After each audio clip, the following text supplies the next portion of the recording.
눈 성형에 관한 모든 것을 속 시원하게 설명드리는 이희문 성형외과 TV 이희문입니다. 안녕하십니까? 저희 이희문 성형외과 TV는 그 어디서도 볼 수 없는 아주 방대한 자료를 바탕으로 여러분들께 눈 성형에 관한 그런 기본적인 것부터 아주 이미 눈 성형을 받고 눈이 잘못됐거나 아니면 절망에 빠지신 분들, 고민에 빠지신 분들, 그리고 과연 내 눈은 왜 이렇게 됐고 어떻게 고칠 것인가, 그런 세밀한 부분에 관한 설명을 여러분들께 드리고 있습니다. 저희 TV는 그래서 그냥 기본적인, 왜 우리 영상을 보면 그냥 눈 수술을 어떻게 하는지, 쌍꺼풀 수술의 종류가 뭔지, 뭐 매물법이 뭔지, 부분적이법이 뭔지, 그런 것보다는 그런 것도 설명을 드리지만, 이미 수술을 몇 차례 받고 궁금한 게 많으신 분들, 그리고 제가 수술하는 저만의 특별한 기술들에 관한 영상을 여러분들께 보여드리고 있습니다. 오늘은 역시 제가 앞트임 흉터에 관해서 지금 사례를 보여드리고 있습니다. 앞트임 흉터가 이렇게 심하게 남아서 오시는 분들이 있습니다. 이런 분들은 이미 여러 차례 수술을 받았는데요, 참 안타까운 일이죠. 만약에 수술이 잘못돼서 재수술을 받는다면 그번에는 고쳐야죠. 그런데 3번, 4번, 5번 그렇게 고치면 눈 상태는 더 나빠지고, 비용은 비용대로 들고, 시간 들고, 심적인 마음의 흉터가 더 심해질 겁니다. 우리가 앞트임 흉터도 없애기 어렵지만 역시 마음의 흉터도 없애기가 어려운 건 마찬가지입니다. 저한테 요즘은 많은 분들이 눈앞에 흉터 있다고 찾아오시는 분들이 많아요. 절개선 흉터, 눈앞에 흉터.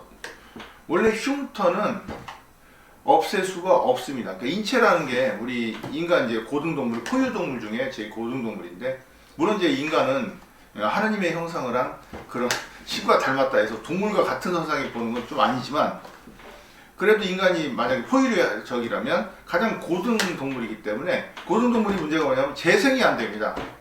예를 들자면 그 뭐 도마뱀이라든가 그런 꼬리가 잘려도 다시 자라나요. 양서류 같은 경우 팔 하나가 없어도 다시 자랍니다. 그렇게 그 하등 동물일수록, 발달이 덜 된 동물일수록 재생이 잘 돼요. 근데 사람은 뭐 무슨 팔은 고사하고 얼굴에 흉터 하나만 나와도 그대로 남게 됩니다. 이제 그 흉터라는 게 이렇게 피부 겉에 얇은 건 없앨 수 있는데, 앞트임 흉터 같은 경우는 좀 패인 깊이 있는 흉터거든요. 그래서 어떤 방법으로도 뭐 레이저 시술, 한방 시술, 그런 걸로도 쉽게 교정이 안 됩니다. 그래서 고민이 많은 거죠. 저한테 그 많이 오시는데, 제가 뭐 고친다고 이런 영상을 올리니까 많이 오십니다. 그 앞트임을 과거에 도대체 앞트임을 도대체 왜 하는 건가? 안 하면 되지 않습니까? 흉터를 왜 만들어요 도대체? 앞에를 트는 이유는 한국인들 중에 몽고주름이 있어서 막혀 있는 분들이 많습니다. 몽고주름 없애는 것까지 좋은데, 뭐 몽고주름도 없는 분도 있어요, 많이.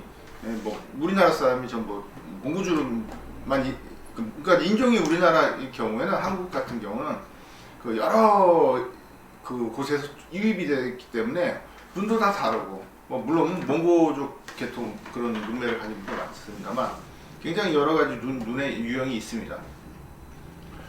근데 그냥 몽고주름도 없는데 앞트임을 해요. 도대체 그 트임하면 뭐 좀 좋을 줄 알고 그냥 잘 모르고 받으시는 분도 있고. 그런데 문제는 쌍꺼풀 절개에서는 안으로 들어가는 흉터입니다. 그래서 잘 보이지 않고 원래 있는 쌍꺼풀처럼 유사하게 만들 수 있는데, 눈 앞쪽에 있는 흉터는 이건 참 교정이 어렵고 눈에 잘 띄기 때문에 문제예요. 그러니까 다시 아까 말씀 처음으로 돌아가서, 앞트임을 하는 이유는 눈이 커 보이고 시원해 보이기 위해서 하는데, 문제는 흉터가 또 문제라는 거죠. 그래서 과거 한 20년 전에는 뭐 앞트임에서 흉터 좀 남아도 신경 안 쓰던 시절이 있었습니다. 그러니까 미의 기준과 가치가 바뀌는 거죠. 그 미의 기준이 어떻게 바뀌냐? 제가 볼 때는 그렇습니다. 제 관점에서는 뭘 좀 따라가는 미의 기준이냐고. 예를 들어서 눈이 큰 게 좋다 그러면, 흉터가 좀 남더라도 눈이 커 보이는 게 좋은 거예요. 그렇지만 지금의 미의 기준은 좀 많이 바뀌었습니다. 물론 글로벌화돼서 아주 다양한 그런 미의 기준이 있을 뿐만이 아니고, 그 자체로서 깨끗하고 건강한 모습, 그런 게 또 미의 기준의 가치가 바뀌었다는 그런 부분들입니다. 좀 눈이 이러면 어때요? 그냥 자기 나름대로 매력이 있으면 되지. 고치면서 흉터 남는 것보다 낫다는 거예요. 그래서 흉터가 있으면 서로 고치고 싶어 하는 겁니다. 또 이제 한국에, 제가 뭐 말씀을 좀 하자면, 한국의 위상이 높습니다. 과거에는 한국적 미인이 없었습니다. 그러니까 한 번은 이런 적이 있었습니다. 영국에서 어떤 뭐 대학원생이라는 분이 왔는데 갑자기 찾아와서 저한테 질문하는 거예요. 한국 사람들이 쌍꺼풀 수술을 많이 한다는데 아니면 코 수술을 많이 한다는데 도대체 서양인을 쫓아가려고 하는 거냐? 그렇게 물어보는 거예요. 그래서 왜 그걸 물어보냐고 하니까 자기가 영국에서 대학원을 다니는데 논문을 써야 된대요. 논문을 쓰는데 그 한국 여성들이 성형을 많이 하는 이유가 서양인과 비슷해지기 위한 그런 것이 아니냐, 그런 주제를 갖고 쓴다고 그렇게 얘기를 합니다. 그러니까 전형적인 뭐 서양인 우월주의 약간 뭐 그런 것 같은데, 그래서 제가 절대 아니라고 얘기를 해줬죠. 그렇지만 과거에 우리가 못 살던 20, 30년 전 시절에는 그런 마음도 있었을 거예요. 좀 이렇게 서양, 우리 왜 헐리우드 배우들이 제일 유명하고 그러니까 닮고 싶은 마음도 있었을 거예요. 그렇지만 지금은 누가 그렇습니까? 한국이 더 잘 살고 더 이쁘고 더 똑똑하고 한국적 미인이 있습니다. 그래서 미의 기준이 막 바뀌었다. 제가 좀 얘기가 조금 거창해지긴 했는데, 제가 흉터가 왜 남으면 안 되는지 설명을 드리다 보니까 이제 그런 말씀까지 드리게 됐습니다. 이런 경우 앞뒤 흉터가 나오면 지금 여러 차례 수술했어요. 그래서 지금 앞뒤 흉터가 그냥 앞뒤 흉터가 아니고, 자, 내안각이 둥글게 뭉개졌고요. 바깥쪽에 깊인 흉터가 있습니다. 그러니까 앞뒤 흉터다 그러면 보통은 흉터가 남았네. 그럼 그 흉터의 본질이 무엇인가를 분석을 해야 됩니다. 그러니까 좀 말씀이 어렵죠. 그냥 흉터면 흉터지 무슨 흉터를 분석을 해요. 근데 제가 분석을 할 수밖에 없는 이유는 어떤 부분들이 더 흉터로 보이는지, 그래서 그거를 어떻게 고칠 것인지를 판단해야 됩니다. 지금 이분 같은 경우는 흉터로 보이는 이유가 이 둥글게 패인 거, 이 내안각 자체가 각이 있어야 되거든요. 그리고 절개선이 바깥쪽으로 삥 돌아가는 거, 이 두 가지입니다. 그래서 이거를 완전히 고치지 못하지만 지금 수술 후 상태를 보면 내안각을 조금 더 그래도 각을 만들었어요. 그러니까 이 부분을 당겨서 걸어줍니다. 이 부분이 뭐냐면 속눈썹 바로 위에 있는 건판의 가장자리죠.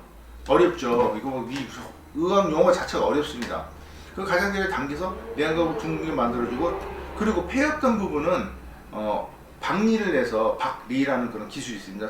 그걸 잘 펴주고, 그리고 그 밑에는 지방 이식을 살짝 해주면 많이 흉터가 없어집니다. 자, 지금 이 경우는 상당히 어려운 경우입니다. 제가 흉터 교정하는 것 중에 그렇게 해서 완벽하게 고치지 못하지만, 이런 경우는 제가 한 70%, 60%, 70% 정도 고쳤다고, 60% 정도, 70%는 안 됩니다. 그렇지만 훨씬 낫죠. 이렇게 흉터 있는 것보다 이게 훨씬 낫죠. 이렇게 고치면서 쌍꺼풀 재수술까지 병행해서 훨씬 좋은 모습을 만든 사례입니다. 자, 저희 영상을 한번 보신 분들은 계속 봅니다. 그런데 구독과 좋아요를 안 하시는 분들이 있어요. 꼭 부탁드립니다. 저희 영상을 계속 보면 정말 뭐라고 그래야 되나, 고급자 코스를 보는 것 같은, 초급자가 중급자가 아니고 고급자 코스를 정말 보는 것도, 제가 요즘 골프 채널을 많이 보거든요. 초급자 중급자 안 보고 고급자를 봅니다. 요즘은 잘 치지는 못하지만, 왜냐면 그걸 다 봤으니까. 그것처럼 좀 고급자 코스처럼 느껴지는 저희 알찬 영상을 제가 보내드리겠습니다. 시청해 주셔서 감사합니다.